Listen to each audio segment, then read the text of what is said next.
Et oui, tout le monde se pose des questions à savoir qui va gagner le match, qui est en train de se prononcer là, très proche les gars. J'essaie de naviguer sur les réseaux sociaux, regarder les pronostics ainsi par là, ça bavarde un peu de partout. Et j'ai décidé ici venir faire mon pronostic et partager avec vous. Pour ne pas trop vous mettre le suspense, on parle du match Nigeria-Maroc. Et c'est ce que nous allons voir dans cette vidéo.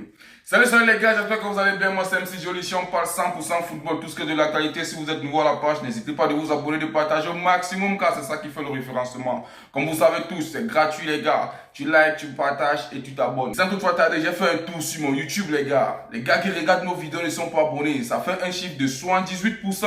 Et quand on regarde les abonnés, c'est 23% qui regardent les gars. Abonnez-vous, ça ne vous prend même pas un seul clic les gars, un seul temps. L'instant où je parle, tu t'abonnes, tu likes, tu partages. Donc abonnez-vous, ça aide à booster et ça nous pousse encore à vous offrir des vidéos en exclusivité comme celle-ci les gars. Bref, c'était une parenthèse les gars. Le match Nigeria-Maroc, un match très précis, quel que soit la nation, ils vont se discuter un seul titre. On tient à préciser, ça va les renvoyer directement pour les finales. Le but de la vidéo est de se poser qui va gagner ce match. Mais je vais donner mon humble avis, mon humble et unique avis comme je tiens à préciser. Alors vous savez tous qu'on ne peut pas s'aventurer de venir ici, déposer les trucs, tout ça. On doit rentrer dans les sources pour prendre des informations fiables et vérifiées pour venir ici exposer les gars. Directement, on va entrer dans les archives des confrontations que le Maroc a eu à voir avec le Nigeria. C'est là-bas qu'on va tirer nos idées pour savoir qui va gagner ce match. Dès qu'on finit de regarder là-bas, on revient sur les matchs que les gars ont eu à jouer pendant cette CAN jusqu'à arriver en demi-finale. Que ce soit le Nigeria, que ce soit le Maroc. Qu'est-ce qu'on trouve ici? Les différents matchs que le Maroc a eu à confronter avec le Nigeria, quelles qu'en soient les compétitions, sont au nombre de 11. Globalement, on constate que le Maroc a 6 victoires et le Nigeria a 3 victoires, 2 nuls. Donc du coup,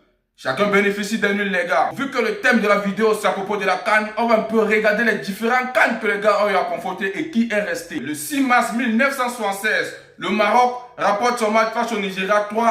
On tient à préciser que c'était la CAN. Et c'est la première CAN que le Maroc a eu à gagner, si je ne me fais pas erreur. Vous savez, comme je tiens toujours à préciser, personne n'a le monopole du savoir. Mettez en commentaire si je me trompe ou pas. Le 11 mars 1976, Maroc 2, Nigeria 1. C'était en CAN toujours. Victoire du Maroc, on tient à préciser. 19 mars 1980, le Nigeria 1, Maroc 1. C'était en CAN toujours, plus précisément en demi-finale. Alors, c'était là où le Nigeria a éliminé le Maroc. C'est l'un des matchs les plus historiques du Nigeria vis-à-vis au Maroc. 3 février 2000, le Nigeria 2, le Maroc 0. Victoire du Nigeria successive encore, on tient à préciser. Alors, le 27 janvier 2004, Nigeria 0, Maroc 1.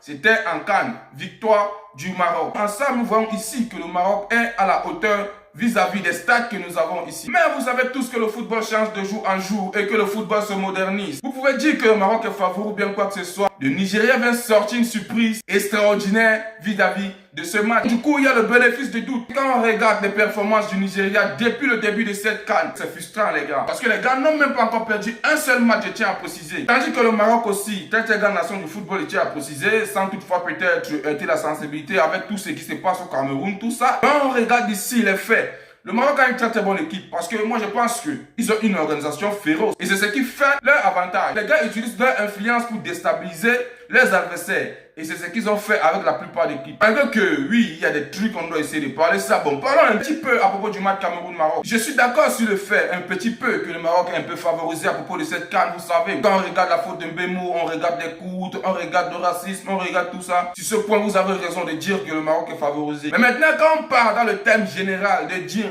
que l'organisation ou bien la perfection, le Maroc est déterminé, wesh.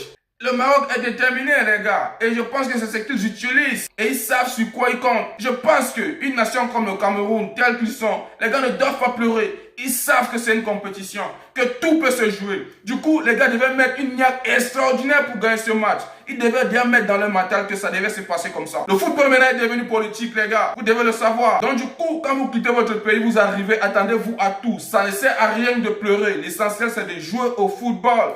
Donc du coup, moi je peux vous comprendre, mais quelque part vous avez tort. Ça ne sert à rien de pleurer, je tiens à préciser. Donc même si vous faites des pagailles ou bien quoi que ce soit, c'est déjà passé, les gars évoluent.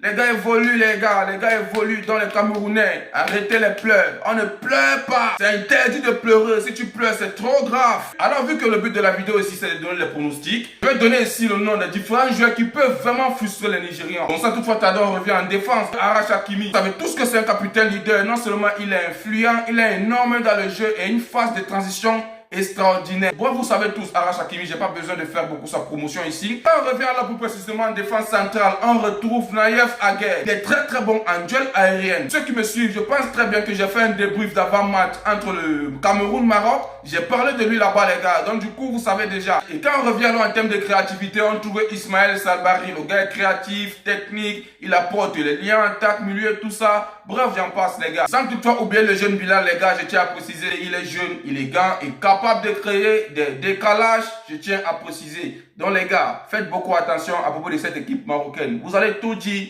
mais les gars sont assis. Sans toutefois oublier l'attaque, je tiens à préciser. Oui, ça fait polémique tous ces derniers temps. Tout le monde dit, il est surcoté, il est ça. Le célèbre Ibrahim Diaz, il est très grand influent et c'est un principal buteur à propos des Marocains. Il est beaucoup offensif, les gars. Donc, les gars vont dire n'importe quoi, tout ça. Ibrahim Diaz est surcoté, tout ça. Ouais, je suis d'accord avec vous. Mais là, les gars, on doit dire les vérités comme il se doit. Depuis que le gars a commencé, le gars bute, il est performant, ouais, il donne le sourire aux Marocains, même si vous bavardez n'importe quoi. Moi, vous savez, nous on a l'œil du football. Et quand c'est bon, on doit dire la vérité, les gars. Le gars est de ouf.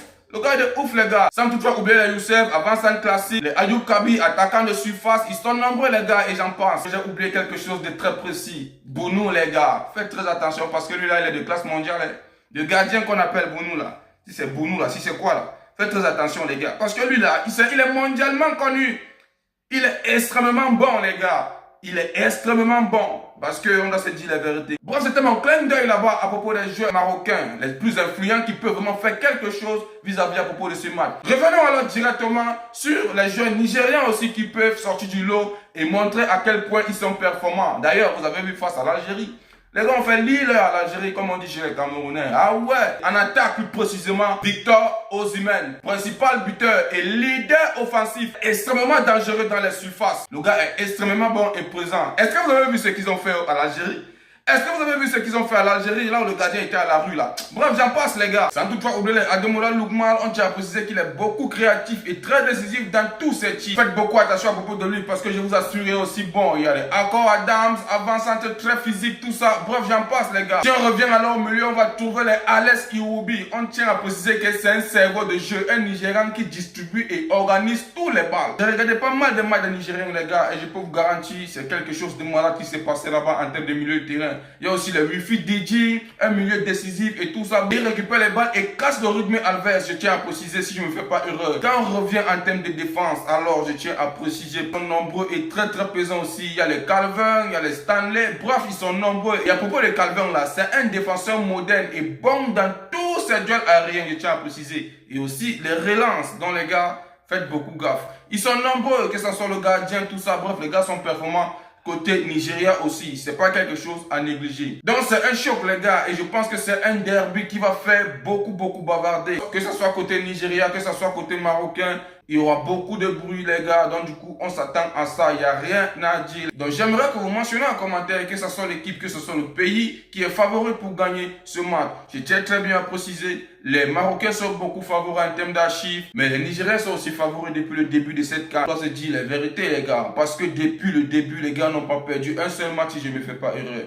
Donc les gars, on doit se dire les trucs, chacun doit aimer son pays, mais sont véridiques. Dans les commentaires, je réponds à tout le monde. J'attends vos pronostics et je viendrai ici, on va déguster le débrief ensemble, les gars. Et c'était tout à propos de cette vidéo. J'espère que vous avez aimé. N'oubliez pas de vous abonner, de partager au maximum car c'est ça qui fait le référencement. Comme je dis toujours, c'est gratuit. Tu likes, tu partages et tu t'abonnes. On se dit à plus pour une nouvelle vidéo. Ciao.